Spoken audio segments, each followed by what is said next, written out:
Assalamualaikum warahmatullahi wabarakatuh. Selamat berjumpa kembali di pembelajaran matematika wajib. Hari ini kita akan memasuki bab baru, yaitu bab kedua dari pembelajaran matematika wajib kelas 11 semester ganjil. Jadi sebelum kita memulai pembelajaran, ada baiknya kita berdoa menurut agama dan keyakinan kita masing-masing, sebagai bentuk rasa syukur kita kepada Tuhan bahwa kita masih diberikan kesehatan, keselamatan, apalagi di masa pandemi ini. Terlalu sering kita mendengar ada kerabat, keluarga, teman, sanak saudara yang meninggal. Jadi kita patut bersyukur bahwa kita masih diberikan kesempatan untuk bangun dari tempat tidur kita masing-masing, masih bisa merasakan bernafas dengan cara yang baik, karena ada yang bernafas hanya dengan menggunakan tabung oksigen. Kemudian kita mesti bersyukur bahwa ketika kita bangun, setiap anggota tubuh kita masih bisa dipergunakan. Karena ada yang ketika bangun, tiba-tiba matanya sudah tidak bisa melihat, tangannya tidak bisa bergerak, kakinya tidak bisa berjalan, dan sebagainya. Jadi itu yang perlu kita syukuri setiap harinya, setiap kita bangun dari tidur kita. Ya, jadi kita berdoa menurut agama dan keyakinan kita masing-masing. Berdoa dimulai.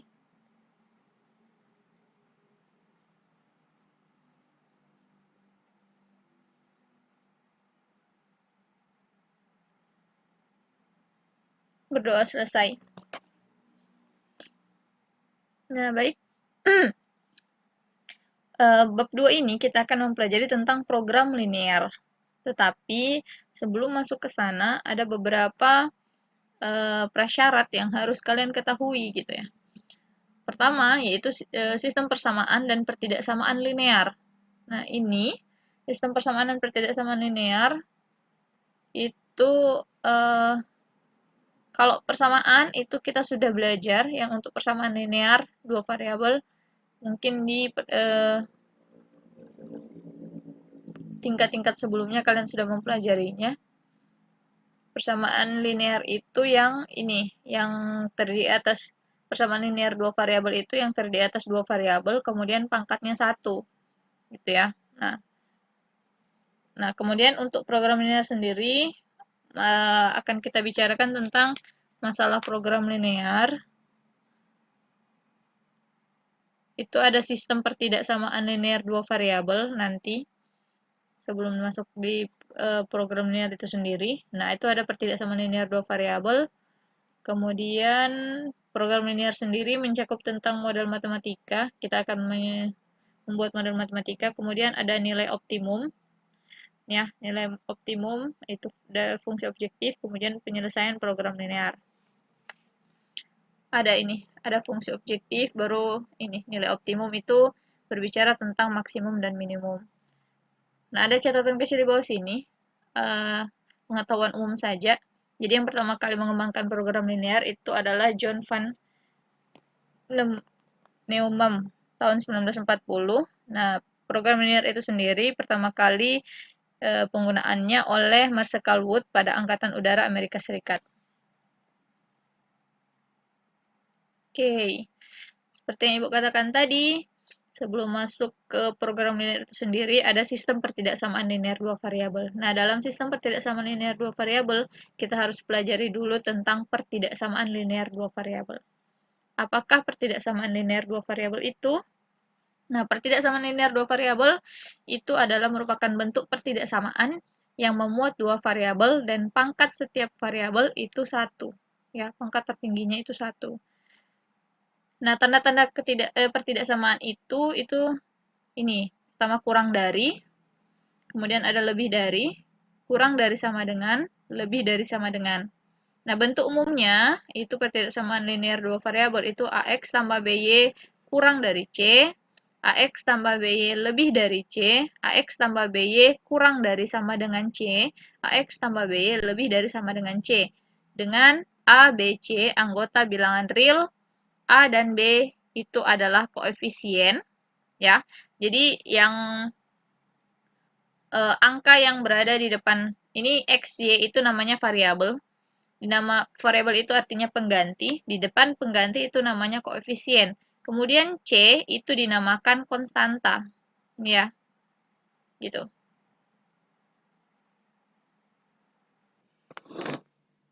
Baik, kita lanjutkan.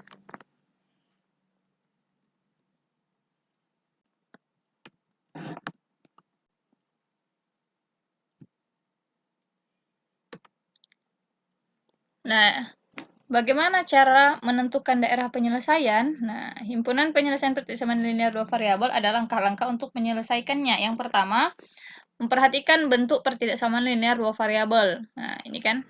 Jadi, kita harus pastikan dulu bahwa itu adalah bentuk pertidaksamaan linear dua variabel. Kemudian, membuat titik potong pada sumbu Y dengan cara mensubstitusikan X sama dengan 0 ke dalam persamaan. Membuat titik potong pada sumbu X dengan cara mensubstitusikan Y sama dengan 0 ke dalam persamaan. Itu ya. Jadi biasanya untuk 2 dan 3 ini kita kerjakan dalam satu langkah. Maksudnya 2 langkah cuma dalam satu bagian gitu. Karena mereka berdua serupa cara kerjanya. Kemudian keempat, membuat garis yang melalui titik potong sumbu X dan Y yang telah ditentukan.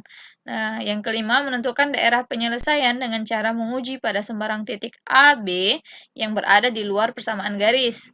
Jika pertidaksamaan yang dihasilkan bernilai benar, maka daerah tersebut merupakan daerah penyelesaian. Jika bernilai salah, maka daerah di seberang garislah yang merupakan daerah penyelesaiannya.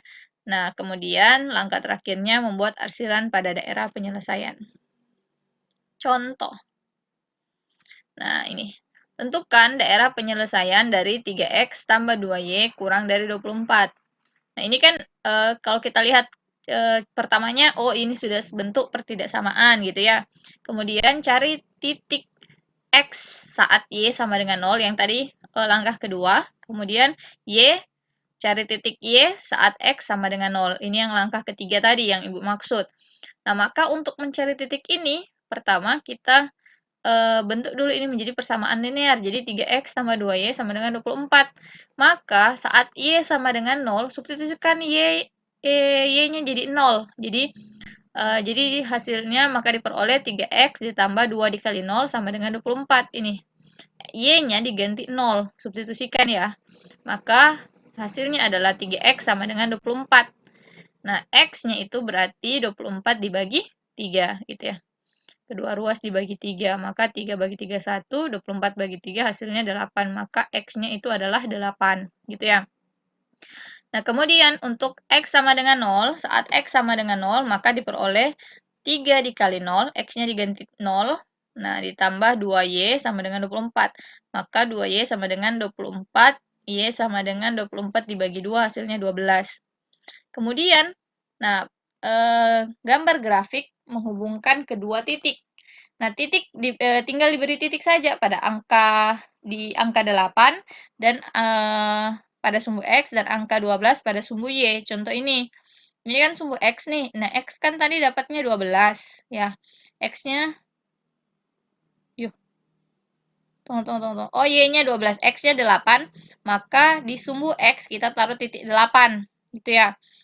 Ya, ini kan 8 ini maksudnya 8,0. Jadi X-nya itu titik pertama itu kita dapat 8,0. Maka X-nya 8, Y-nya 0. Berarti ini titiknya. Kemudian Y-nya 12 itu berarti X-nya kan 0, Y-nya 12. Berarti 0,12 itu titiknya di atas sini. Nah, tinggal kalian tarik garis lurus gitu ya. Nah, kemudian langkah selanjutnya menentukan daerah penyelesaian dengan cara menguji pada sembarang titik A, B. Nah, titik yang paling gampang kalian ambil itu adalah titik 0,0. Kenapa? Karena berapapun yang kalian kalikan 0, hasilnya 0 gitu kan. Jadi, kalian tidak perlu menghitung terlalu susah begitu. Kalau kalian ambil 5,5 boleh. Nah, 5,5 itu ada di mana? 5,5 itu ada di sini. 5 gitu kan. Masih ada di bawah garis gitu. Tetapi kalau kalian ambil angka itu, maka kalian harus ngitung agak banyak gitu. Nah, kalau titik 0,0 kan kalian gampang gitu. Kalau substitusikan tinggal, oh 3, tadi kan bentuknya 3x ditambah 2y kurang dari 24 ya, bentuk pertidaksamaannya. Berarti tinggal x-nya dengan y-nya diganti 0, berarti 3 dikali 0 ditambah 2 dikali 0 gitu, kurang dari 24. Berarti ini kan hasilnya 0 nih, 0 ditambah 0, 0. 0 kurang dari 24, maka pernyataan ini benar gitu ya. Pernyataannya benar, maka karena titik 0,0 merupakan daerah penyelesaian, maka arsir daerah yang memuat titik 0,0, yaitu berada di bawah garis pembatas gitu. Nah, ingat kalau seandainya ada persyaratan, contoh x lebih dari sama dengan 0, berarti ini juga jadi batas, ini x-nya. Maka daerah yang di atasnya X yang masuk penyelesaian. Begitupun untuk Y gitu.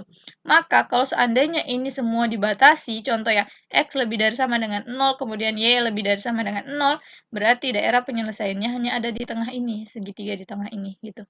Gitu maksudnya. Tetapi kalau tidak dibatasi seperti itu, maka semua garis yang di bawah pembatas ini itu adalah daerah penyelesaian gitu. Mudah-mudahan kalian bisa pahami materi kali ini. Nanti kita akan melanjutkan ke materi sistem pertidaksamaan linear dua variabel. Nah, kalau berbicara sistem, berarti itu adalah gabungan dari dua atau lebih pertidaksamaan linear dua variabel gitu dah. Nah, terima kasih atas perhatiannya. Jika ada pertanyaan, silahkan WA saja. Ya. Assalamualaikum warahmatullahi wabarakatuh dan selamat pagi.